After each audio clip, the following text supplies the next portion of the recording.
എടാ തീറ്റി പണ്ടാരമ നീ എന്താ ഈ കാണിച്ചേ? ഇനി ഞങ്ങൾ എന്ത് കഴിക്കും? അതൊക്കെ നിങ്ങളുടെ കാര്യം. എനിക്കിന്ന് ഒരുപാട് പ്രാക്ടീസ് ചെയ്യാനുണ്ട്. അപ്പൊ ഞാൻ ഒരുപാട് ആഹാരം കഴിക്കണ്ടേ? ശരിയല്ലേ അപ്പൂപ്പ? എടാ ചിണ്ടു, നീ ഇത്രക്കങ്ങ് വാരി വലിച്ചു തിന്നാലേ തടിച്ചു കൊഴുത്തങ്ങ് പോകും. പിന്നെ നിനക്ക് എങ്ങനെ ഫൈറ്റ് ചെയ്യാൻ പറ്റും മോനെ? ബോക്സിംഗ് ചെയ്യണമെങ്കിൽ ഫിസിക്കലി നീ ഫിറ്റ് ആയിരിക്കണം. അത് വളരെ പ്രധാനപ്പെട്ട ഒരു കാര്യമാ. പോഷക ഗുണമുള്ള ആഹാരം കുറച്ച് കഴിക്കണം, ഒരുപാട് ഹാർഡ് വർക്ക് ചെയ്യുകയും വേണം.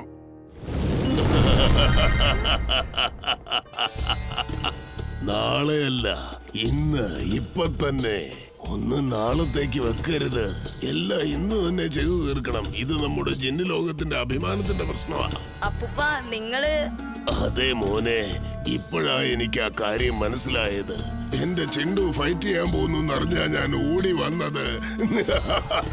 ഓക്കെ, ഈ നിമിഷം മുതൽ ഞാൻ നിനക്ക് ട്രെയിനിങ് തരും. പക്ഷെ അപ്പൂപ്പ ഈ കാര്യം നിങ്ങൾക്ക് എങ്ങനെ മനസ്സിലായി? ഈ ലോകത്തിൽ ആരൊക്കെ എന്തൊക്കെ ചെയ്യുന്നു എന്നത്, അതായത് ഞങ്ങളുടെ ജിന്നുകളുടെ റിപ്പോർട്ടുകൾ ജിൻ TV ചാനലിൽ റിപ്പോർട്ട് ചെയ്യാറുണ്ട്. നിന്റെ കാര്യം ഞാൻ ന്യൂസ് ചാനലിൽ കണ്ടതും, അതായത് ജിൻഡു ആരെയോ വെല്ലുവിളിച്ചെന്ന് കേട്ടതും എനിക്കവിടെ ഇരിക്കപ്പുറത്ത് ഇല്ലാതായി മോനെ. അതാ ഞാൻ വന്നത്.